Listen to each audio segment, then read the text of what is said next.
आपको बताऊंगा एक हेमाटिनिक सिरप के बारे में, जो कि हमारे बॉडी में खून को बढ़ाने के लिए, वजन बढ़ाने के लिए उपयोग में लाया जाता है और इसे आप इसके पॉपुलर ब्रांड नेम डेक्सोरेंज के नाम से जानते होंगे। आज से लगभग 1 महीना पहले मैंने डेक्सोरेंज कैप्सूल के बारे में एक वीडियो बनाई थी, जिसमें आप में से बहुत सारे लोगों का डेक्सोरेंज सिरप से रिलेटेड कई सारे क्वेश्चंस थे, जैसे कि जो डेक्सोरेंज सिरप है क्या उसे डेक्सोरेंज कैप्सूल के जगह पे ले सकते हैं, जो डेक्सोरेंज सिरप है उसे बच्चों को कितनी मात्रा में देनी होती है, और डेक्सोरेंज कैप्सूल और डेक्सोरेंज सिरप में क्या डिफरेंस होता है, दोनों में क्या अंतर होता है, और भी कई सारे क्वेश्चंस थे। तो इन सभी क्वेश्चन का आंसर आपको इस वीडियो में मिलने वाली है और इस वीडियो में मैं आपको डेक्सोरेंज सिरप से रिलेटेड पूरी जानकारी देने वाला हूँ कि इसके क्या क्या कॉम्पोजिशन होते हैं, इसकी क्या प्राइस रहती है, इसके यूज के बारे में पूरे विस्तार से बताएंगे, साथ ही इसके डोज क्या होती है और बच्चों में इसे कितनी मात्रा में देनी होती है, और अंत में बताऊंगा इसके कुछ कॉमन साइड इफेक्ट्स। तो इसलिए वीडियो को आप अंत तक देखिए ताकि आपको संपूर्ण जानकारी मिल सके, और इसी तरह के मेडिसिन से जुड़ी जानकारी पाने के लिए आप हमारे चैनल मेडिसिन टॉक को जरूर से सब्सक्राइब कर ले। तो चलिए शुरू करते हैं।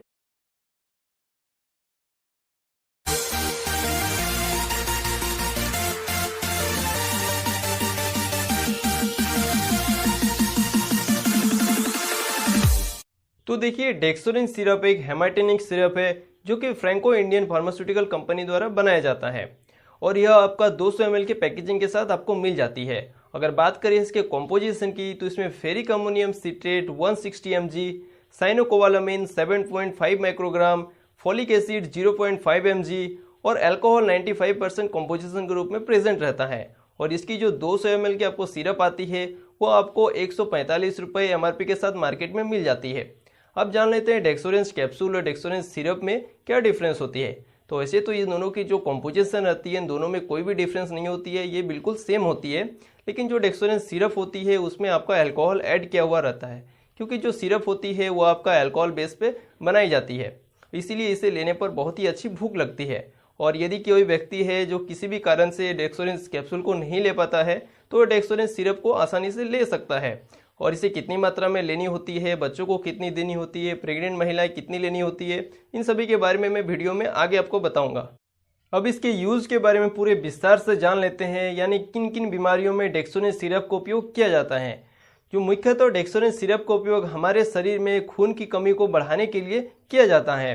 यदि किसी व्यक्ति को एनीमिया हो गया है, मतलब खून की कमी हो गई हो, हीमोग्लोबिन की कमी हो गई हो, उनके ब्लड में आरबीसी की कमी हो गई हो और उन्हें बहुत ही ज़्यादा कमजोरी महसूस हो रही है, तो ऐसे समय में, ऐसे कंडीशन में डेक्सोरेंज सिरप बहुत ही ज़्यादा फायदेमंद रहता है। यदि किसी व्यक्ति का ऑपरेशन हुआ हो और ऑपरेशन के दौरान बहुत ही ज़्यादा खून बह गई हो, या फिर किसी प्रकार के एक्सीडेंटल कंडीशन में बहुत ही ज़्यादा ब्लड लॉस हुआ हो, तो उसके रिकवर करने के लिए भी डेक्सोरेंज सिरप दी जाती है। और यदि कोई प्रेग्नेंट महिला है और प्रेगनेंसी के दौरान उन्हें ब्लड की कमी हो जाती है, उनके शरीर में खून की कमी हो जाती है, तो भी डॉक्टर द्वारा उन्हें डेक्सोरेंज सिरप दी जाती है। और कई बार प्रेगनेंसी में डेक्सोरेंज सिरप इसलिए दी जाती है ताकि उन्हें आगे चलकर खून की कमी ना हो। आगे इसके और भी यूजेस को जानने से पहले वीडियो अगर अच्छी लग रही है तो वीडियो को लाइक कर दीजिए और हमारे चैनल को जरूर से सब्सक्राइब कीजिए, क्योंकि यूट्यूब के अनुसार आप में से 75% यूजर हमारे वीडियोस को रोजाना देखते तो जरूर है लेकिन चैनल को सब्सक्राइब नहीं करते हैं। इसलिए चैनल को जरूर से सब्सक्राइब कर लीजिए ताकि हमें मोटिवेशन मिले आप तक और भी अच्छे अच्छे वीडियोस लाने के लिए। अब इसके यूज को कंटिन्यू करते हैं। तो यदि किसी महिला को पीरियड्स के दौरान बहुत ही ज़्यादा ब्लीडिंग हो जाती है, जिसकी वजह से उनके बॉडी में खून की कमी हो जाती है, तो उन्हें भी डॉक्टर द्वारा डेक्सोरेंज सिरप दी जाती है। इसके अलावा यदि किसी व्यक्ति का वजन बहुत ही ज़्यादा कम रहता है, उसे भूख नहीं लगती हो, शारीरिक कमजोरी रहती है, चक्कर आते रहता है, या फिर नीचे बैठने पर ऊपर उठते हैं जब तो अचानक से आंखों में अंधेरा छा जाता है, तो ऐसे कंडीशन में भी उन्हें डेक्सोरेंज सिरप बहुत ही ज़्यादा फायदेमंद रहता है। इसके अलावा खून की कमी होने पर, शरीर में कमजोरी रहने पर व्यक्ति में गुस्सा और चिड़चिड़ापन देखने को मिलता है, तो जब व्यक्ति को खून की कमी को पूरी करने के लिए, शरीर के कमजोरी को दूर करने के लिए डेक्सोरेंज सिरप दी जाती है। इसके यूज को पूरे विस्तार से जान लेने के बाद अब जान लेते हैं इसके डोज के बारे में। तो इसकी जो डोज दी जाती है उसमें डेक्सोरेंज सिरप को 15 ml दिन में 1 बार या बहुत अधिक आवश्यकता होने पर दिन में 2 बार भी दी जा सकती है। लेकिन जब इस सिरप को दिन में 2 बार दिया जाता है तो उसे बहुत अधिक समय तक नहीं दिया जाता है, इसे 15 से 20 दिन तक दिया जाता है। फिर इसे लंबे समय तक 15 ml दिन में 1 बार लेने की सलाह दी जाती है।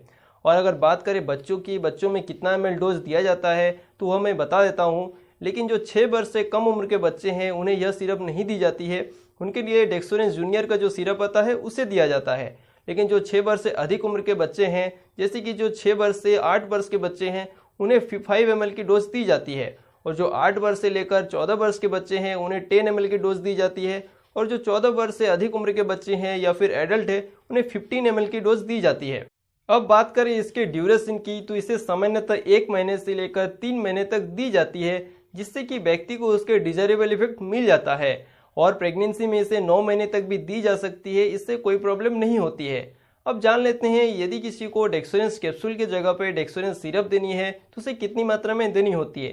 तो जैसा कि मैंने आपको पहले ही बताया कि इन दोनों की जो स्ट्रेंथ होती है, कॉम्पोजिशन होती है, वो बिल्कुल ही सेम होती है, कोई भी डिफरेंस नहीं होती है।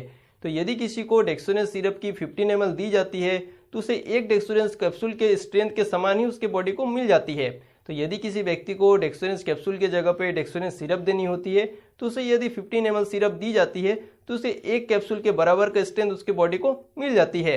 और ये जो डेक्सोरेंस कैप्सूल और डेक्सोरेंस सिरप है, ये दोनों ही प्रेग्नेंट वुमेन और ब्रेस्ट फीडिंग मदर को दी जा सकती है, उनमें यह दवा बिल्कुल ही सेफ होती है। अब अंत में जान लेते हैं इसके कुछ कॉमन साइड इफेक्ट्स के बारे में। वैसे तो इस दवा के कोई बहुत ही ज़्यादा साइड इफेक्ट देखने को नहीं मिला है, लेकिन फिर भी कुछ कॉमन साइड इफेक्ट्स है जो कि आपको हो सकते हैं, उसके बारे में हम जान लेते हैं। जैसे कि व्यक्ति को नोजिया वोमिटिंग हो सकता है, ब्लैक स्टूल हो सकता है यानी पैखाने का कलर ब्लैक हो सकता है, कॉन्स्टिपेशन हो सकता है, पेट में मड़ोरे आ सकती है और यूरिन का कलर भी चेंज हो सकता है। तो ये कुछ कॉमन साइड इफेक्ट्स है जो कि आपको हो सकते हैं। यदि इसके अलावा आपको कोई और साइड इफेक्ट देखने को मिले तब तुरंत से इस दवा को लेना बंद कर दे और अपने डॉक्टर से मिले ताकि आपको फर्दर ट्रीटमेंट दी जा सके। तो यह थी डेक्सोरेंस सिरप के बारे में संपूर्ण जानकारी। आशा करता हूँ कि आपको अच्छी तरह से समझा पाया हूँ। वीडियो कैसे लगे वीडियो को लाइक करके जरूर बताइए, और इसी तरह के मेडिसिन से जुड़ी जानकारी पाने के लिए आप हमारे चैनल मेडिसिन टॉक को जरूर से सब्सक्राइब कर ले। तो चलिए मिलते हैं आपसे नेक्स्ट वीडियो में। आपको बताऊंगा एक हेमाटिनिक सिरप के बारे में।